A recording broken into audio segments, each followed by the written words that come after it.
Keinformasi lainnya, pemirsa, pemerintah resmi legalkan perjalanan umroh secara mandiri melalui Undang-Undang Nomor 14 Tahun 2025. Terkait hal tersebut, Asosiasi Penyelenggara Haji dan Umroh Ampuri ingatkan umroh bukan perjalanan wisata karena memiliki syarat rukun.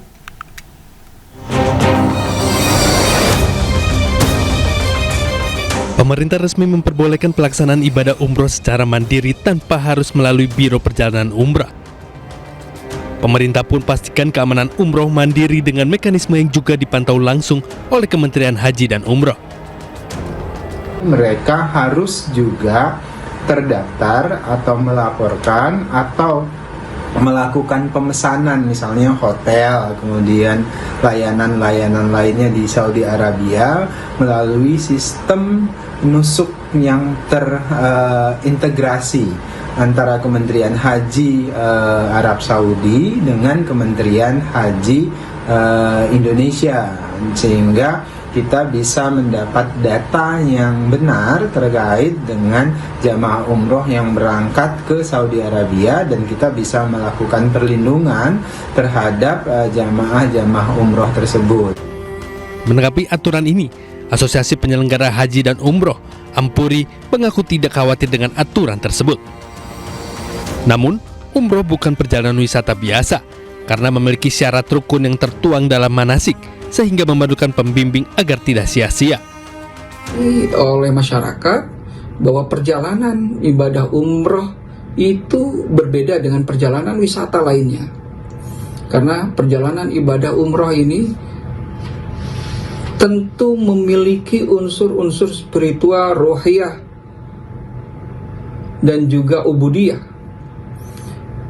Sebuah perjalanan undangan Allah Subhanahu wa Ta'ala yang memiliki syarat rukun yang tertuang dalam sebuah manasik. Zaki menambahkan, jika terjadi gagal berangkat, keterlambatan visa, kehilangan bagasi atau penipuan, jemaah tidak memiliki pihak yang bertanggung jawab secara hukum.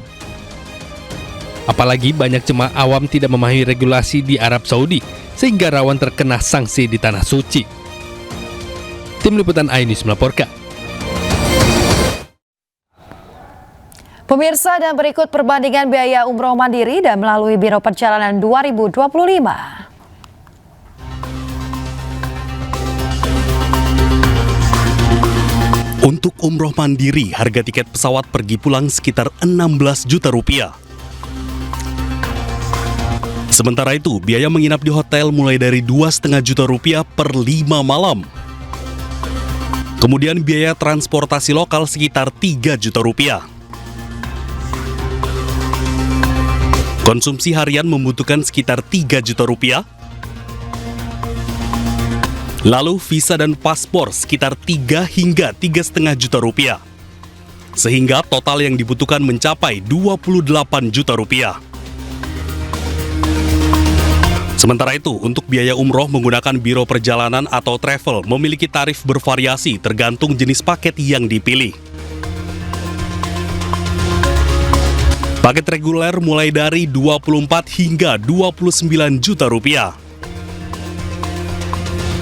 Paket premium 28 juta hingga 39 juta rupiah. Kemudian untuk paket spesial Ramadan, Muharram atau keberangkatan Jumat 32 juta rupiah. Dan paket eksklusif mencapai sekitar 100 juta rupiah.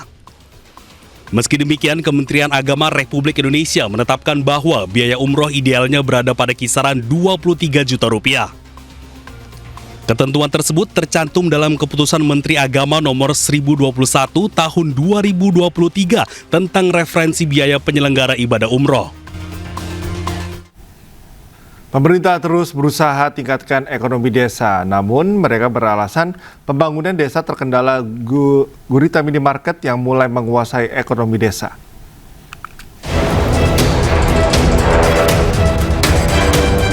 Sejumlah langkah untuk memajukan desa terus dilakukan pemerintah.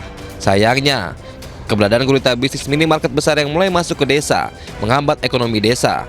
Menko Pemberdayaan Manusia Muhaimin Iskandar menyebut, gurita minimarket besar membunuh UMKM. Muhaimin juga apresiasi para bupati yang membuat perda guna atasi gurita bisnis minimarket. Keberadaan minimarket ini dinilai tak melibatkan produk-produk UMKM yang ada di daerah. Kita mengerti betul retail-retail raksasa yang masuk ke kampung-kampung kita, bahkan membunuh ekonomi rakyat, termasuk membunuh para pelaku UMKM. Terus terang, raksasa gurita itu bernama Indomaret dan Alfamart yang betul-betul membawa ancaman dan bahaya bagi tumbuhnya usaha kecil dan menengah kita. Sementara itu, keberadaan Kopdes Merah Putih dinilai Caimin mampu membangkitkan ekonomi desa. Kopdes Merah Putih akan menjadi kekuatan ekonomi baru masyarakat menghadapi segala tantangan. Tim Liputan iNews melaporkan.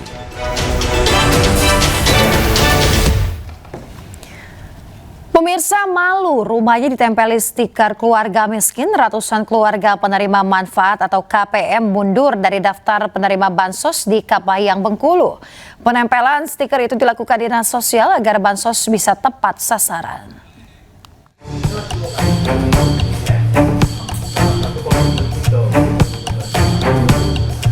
Petugas mendatangi satu persatu rumah warga yang masuk dalam daftar keluarga penerima manfaat atau KPM dan mendapat bantuan sosial bansos di Kabupaten Kapayang, Bengkulu.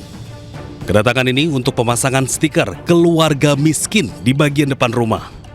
Sontak ratusan warga yang tidak ingin rumahnya ditempel stiker itu memilih untuk mundur. Menteri Sosial Saifullah Yusuf pun buka suara.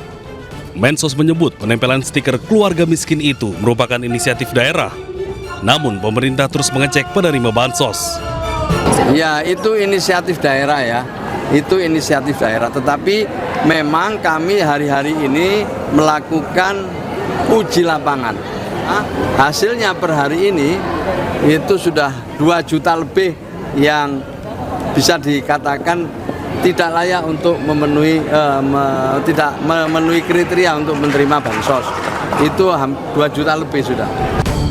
Senada dengan Mensos, nyatanya dalam beberapa video yang viral, sejumlah warga yang masuk daftar KPM dan rutin mendapatkan bansos selama beberapa tahun terakhir ternyata memiliki kendaraan roda 4 di rumahnya. Tak ingin rumahnya ditempelkan stiker keluarga miskin, mereka pun memilih mundur. Dan dengan pernyataan mundur ini, maka nama warga itu otomatis dihapus dari daftar penerima bantuan Kementerian Sosial. Tim Liputan iNews melaporkan.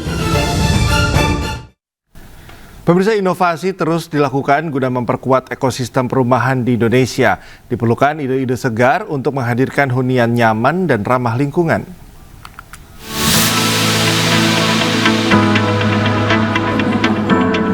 Bank Tabungan Negara Persero Tbk atau BTN secara resmi menggelar Kickstart BTN Housing Planner 2025. Sebuah ajang kompetisi inovasi di sektor perumahan yang bertujuan mencari bibit unggul wirausaha dan inovator untuk memperkuat ekosistem perumahan nasional. Acara perdana ini berlangsung di Auditorium Balai Purnomo Prawiro Universitas Indonesia Depok dan dihadiri ratusan mahasiswa serta masyarakat umum. BTN Housing Planner merupakan gerakan akar rumput untuk menjaring ide-ide segar dan solusi inovatif dalam menjawab tantangan kepemilikan rumah di Indonesia. Selain itu, perseroan ingin para peserta menghadirkan ide-ide inovatif dan menggunakan bahan ramah lingkungan, hemat energi, serta mendukung prinsip keberlanjutan. Dampaknya satu, artinya kita dapat desain-desain rumah yang nyaman. Kalau tinggal rumah yang nyaman kan, pasti para pemilik rumah pengennya rumah yang nyaman. Semacam movement untuk menjadi yang entrepreneur, tapi dalam ekosistem positif. Selanjutnya, BTN akan melanjutkan roadshow BTN Housing Planner 2025 ke berbagai kampus besar, yaitu di Institut Teknologi Bandung, kemudian berlanjut ke Institut Teknologi 10 November, Universitas Sumatera Utara Medan, dan Universitas Hasanuddin Makassar. Masyarakat yang ingin berpartisipasi dapat mendaftarkan diri dan mendapatkan informasi lengkap melalui www.btnhousingplanner.com atau ikut Instagram resmi @btnhousingplanner untuk mengikuti perkembangan terbaru ajang ini. Dari Depok, Jawa Barat, Iung Rizky, iNews melaporkan.